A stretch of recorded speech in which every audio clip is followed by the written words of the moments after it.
আসসালামু আলাইকুম। এটি একটি ইনুমারেশন ফর্ম পুরোটা।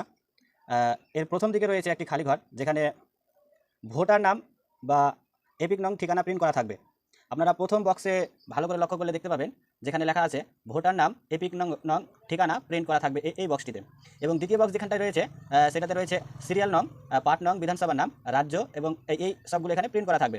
এর তৃতীয় বক্সে রয়েছে একটি স্ক্যানার, যে স্ক্যানার এটি বিএলওদের কাজে আসবে এই স্ক্যানারটি। এরপরে আপনার ভোটার কার্ডের যে ফটোটা রয়েছে সেখানে এখানে প্রিন্ট করা থাকবে। এরপর লাস্ট যে বক্সটি রয়েছে রিসেন্ট আপনাকে একটি ফটো পাসপোর্ট সাইজের তুলে বিওলোকে দিতে হবে বা আপনি নিজে এখানে সেট করতে পারেন। এবার অনেকে এখানে আমরা বিভ্রান্ত হই যে হয়তো ব্যাকগ্রাউন্ড কী বলে সাদা না রঙিন কোনটা লাগবে।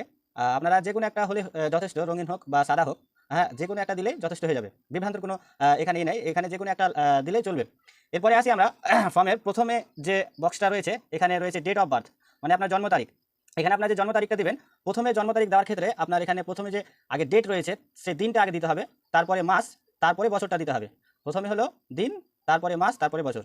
দ্বিতীয়তে রয়েছে আধার নাম্বার, অপশনাল রয়েছে মানে ঐচ্ছিক, আপনি আধার নাম্বার দিতে পারেন আবার নাও দিতে পারেন। এরপরে তৃতীয়তে রয়েছে মোবাইল নাম্বার। এখানে আপনার যেটা চলমান মোবাইল নাম্বার রয়েছে যেটা আপনি ব্যবহার করেন সেই মোবাইল নাম্বারটা দেবেন। মোবাইল নাম্বারটা আপনি যেটা চলমান রয়েছে সেটাই দেবেন, অন্যথা অন্য মোবাইল নাম্বার দেবেন না। এটা হলো তৃতীয় বক্সের। এবার চতুর্থ বক্সে দেখি আমরা ফাদার্স বা গার্জিয়ান নাম। আমরা এখানে আমাদের নিজ নিজ বাবাদের নামই দেব।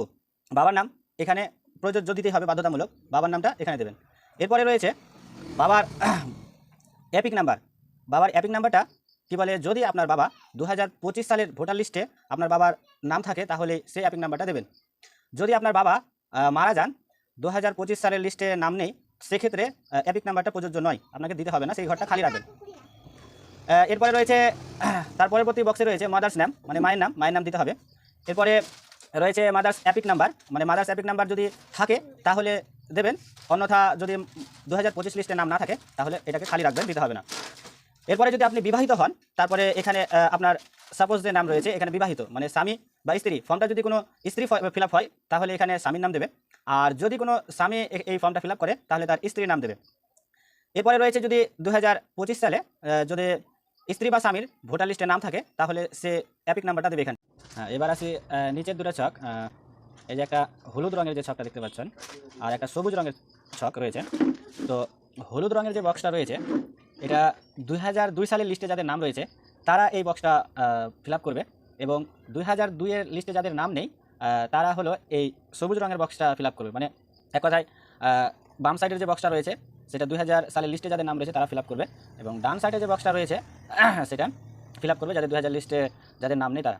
এবার কীভাবে সলভ করতে হবে, 2002 সালের লিস্টে যাদের নাম রয়েছে তারা প্রথমত নিজের নামটা 2002 সালের লিস্টে যে নাম রয়েছে বানান ভুল হোক বা কোনো একটা অক্ষর বাদ গেছে, যেরকম রয়েছে সেরকম হুবহু লিখতে হবে। এবং ইপিক নাম্বারটা যেটা 2002 সালের যে ইপিক নাম্বার রয়েছে সেই ইপিক নাম্বারটা দিতে হবে। যদি ইপিক নাম্বার না থাকে তাহলে দিতে হবে না, থাকলে দিতে হবে। এবং রিলেটিভ নাম, এখানে বাবা বা মায়ের নাম রয়েছে, যদি 2002 সালে যাদের লিস্টে নাম রয়েছে তারা এখানে নিজ লিখতে হবে, বা সেলফ, ইংরেজিতে লিখলে সেলফ, বাংলা লিখলে নিজ লিখতে হবে। আর রিলেশনশিপে এটা খালি রাখতে হবে। এবং ডিস্ট্রিক্ট যা রয়েছে তা দিতে হবে, স্টেট মানে রাজ্য পশ্চিমবঙ্গ দিতে হবে, এবং বিধানসভার নাম যে রয়েছে এই সেক্টরটাতে বিধানসভার নাম দিতে হবে। তারপরে রয়েছে বিধানসভার নাম্বার, এটা 2002-এর লিস্ট যাদের রয়েছে যাদের কাছে তারাই ওখানে দেখতে পাবেন, কোণের মধ্যে রয়েছে বিধানসভার নাম্বার, বুথ নাম্বার এবং সিরিয়াল নাম্বার। এটা 2002 সালের লিস্টে পেয়ে যাবেন। এবার আসি সবুজ রঙের বক্সটাতে। তো যাদের 2002 সালের লিস্টে যাদের নাম নেই তারা এটাকে সলভ করবেন কীভাবে। প্রথমত যদি আপনার বাবার নাম 2002-এর লিস্টে থেকে থাকে তাহলে বাবার নাম দিতে হবে।